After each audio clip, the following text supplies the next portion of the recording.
Okay, so this is the exterior portion of the home inspection video. I'm at the very top ridge point of the roof, so if you see me kind of wobbling a little bit, it's because I'm on a pretty steep pitch. So, okay, first and foremost, you need a new storm collar over there. You get galvanized open valleys, which is actually an excellent way to do your flashing for your valleys, I think. It's less likely to ever get leaks. Another way is California weave, which would be a closed valley. But I think this is the best way to do it. You see this roof, it's like I believe it's a 40-year roof, because based on the shingle design, usually you don't see 30-year roofs like this. This is usually a 40-year roof. Sometimes they have 50 years, which I never recommend 50 years on an old house. Too much weight on the rafter system. This is before they had engineered trusses. I'm pretty sure, 100% sure there's no trusses on this thing. It's all rafters, just based on the age of the home. I haven't gone inside the house yet, so if I miss anything, it's obviously going to be in the inspection report. So anyways, this is obviously got some moss buildup, which is easy to take care of. You just spray some wet and forget, and if you want to, basically on this kind of pitch, you're not going to want to be able to chisel it out. You just want to have it killed. So don't ever use a pressure washer on this roof. You'll ruin the shingles, the grit, and then you'll eventually be getting yourself into your roof, because you'll be spraying up and it'll be underneath the shingles, so it'll actually cause a leak in the roof too. All right, let's go down this way. 1 second.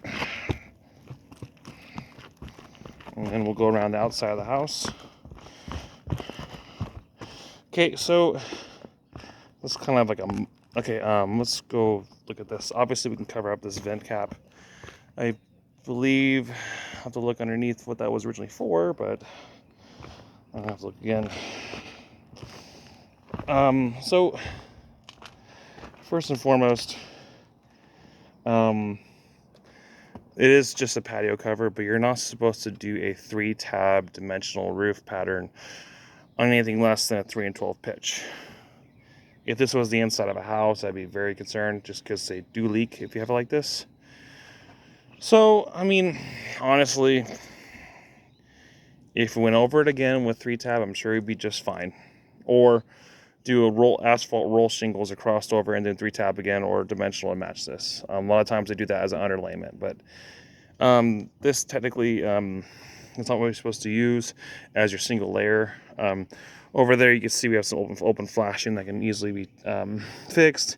Problem is you can't really tuck it into the shingle and shake, because wood shingles, I'll show you one down below. You have to be very careful with how you handle it. All right, let's go around.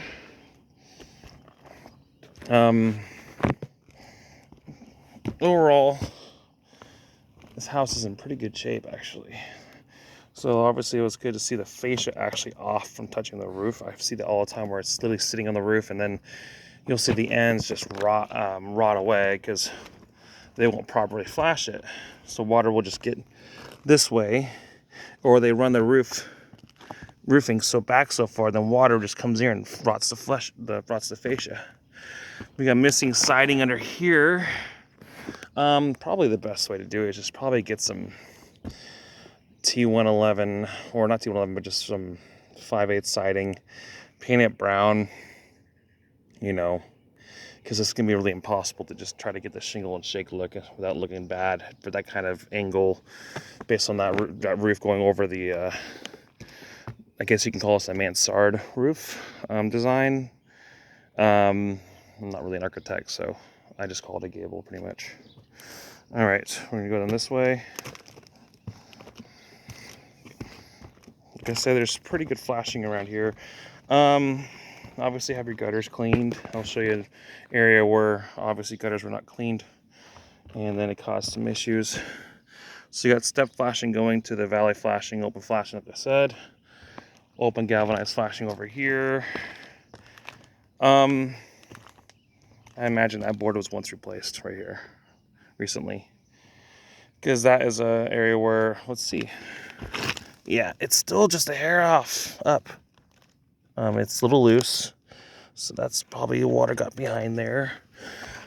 I should have ran the flashing a hair longer, but it's not the end of the world. All right, let's go down below now. I say honestly, with the roof, there's probably You'll see the bottom of these shingles are kind of starting to go, but that's really only the bad part, and that's technically, on your overhang. That's not even inside your house. So let's go down here.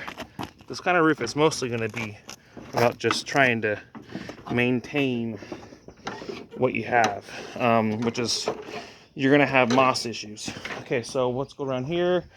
Obviously, a lot of these wood gates are going to get a lot of hanging down because there's a lot of weight based on the hinges, and then a lot of times you'll get some moisture damage on the bottom 4x4. So overall, I mean, this stuff can be adjusted, like you see right there. It's loosed up. So if you want, same there. Most likely the bottom of the 4xs are pretty much have exceeded their life, so there's certain ways you can fix this. I mean, you can run a steel stake, but that looks kind of crappy. But you can actually remortar some of these bottom points. I would say over here especially, you're gonna want to. So this one, no, it's the one behind the tree. A lot of it too is just from straight up irrigation from just watering plants that are just eroding the bottom of the 4xs. Where is it? There's one that really is. Oh, it's over here. Sorry. So yeah, probably that irrigation line just literally just rotted the bottom of that. So let's go to the other fence real quick, and then I'm going to show you around the house. So we'll start over here. Like I said, I have not even gone inside the house yet during this video. I do these videos, upload it. Obviously, we're going to replace a lot of these top plates here. Same issue here. A lot of this probably is mostly just irrigation lines rotting away the bottom of the column supports for who knows how many years. But that's just the fence. So here we can actually, those two gates are locked, so I didn't even try to. We can move this over about ½ inch. Brand new electrical panel box, or pretty much new. It's at least I saw the date and I think it's like 2018 on there. I took some pictures. So okay, you see up here how we have some water damage on the side of the siding up there, the wood shingles. I'm gonna say most likely, I guess, that there was before they put gutter covers on, that there was probably leaf built up there, so then water gets stuck behind there and drips over on the edge and then down here. So the problem with this kind of siding is it's really hard to find it and replace it without really knowing what you're doing, because they're really easy to pull apart. So like this, unless it really bugs you, I just paint it. And then, I don't know if you'll get much of a leak in there, just because you still have this, beveled rim board going over it. So water's going to be going past that. But it's just really hard to, a lot of now it's all about the hardy shingle and shake, not wood. Let's see. So I believe we're gonna look at this, see where it pulls out. Yeah, so it pulled out away from the beveled board underneath. I guess you can almost call it like the ledger board.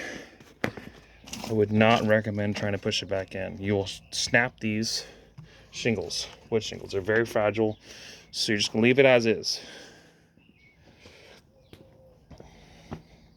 This is the kind of stuff you get into with an old house that you have to accept what you get.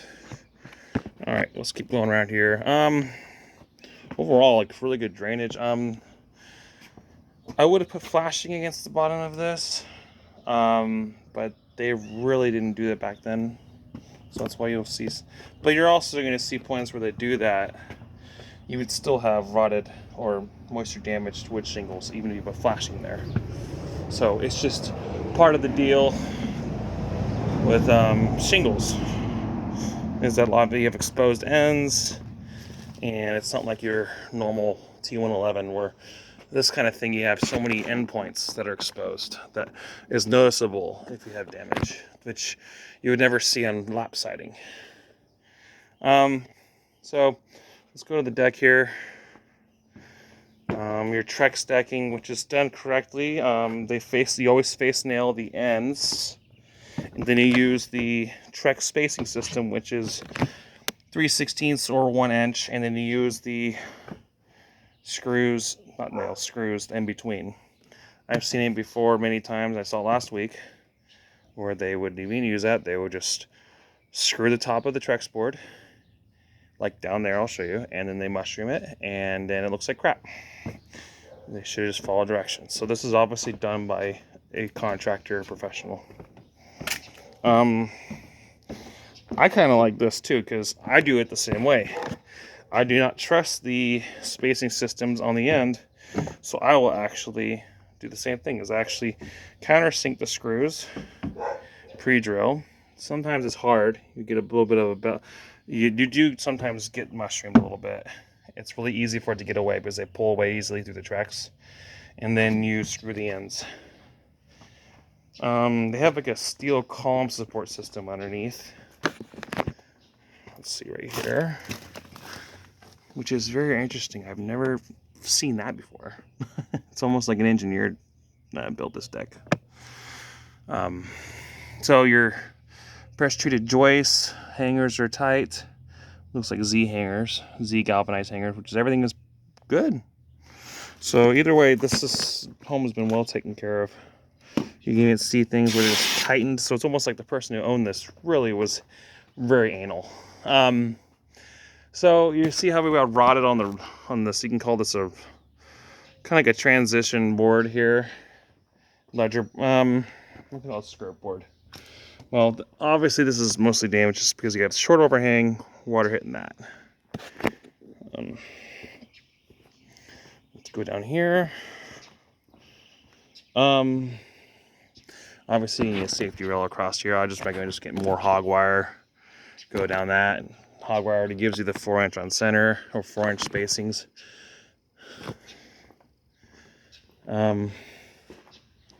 All right, let's go down here real quick. I'll show you what I was talking about, and then I'm going to start working on the inside.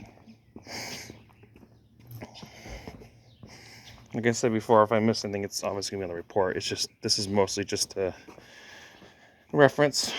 Okay, see, this is what happens when you face nail Trex system without actually having the spacers. You get the mushrooms. I call them mushrooms. And it just looks like crap. But it is a storage shed, so it is what it is. All right, so that is it. And I'm going to go ahead and work on the inside. Thank you.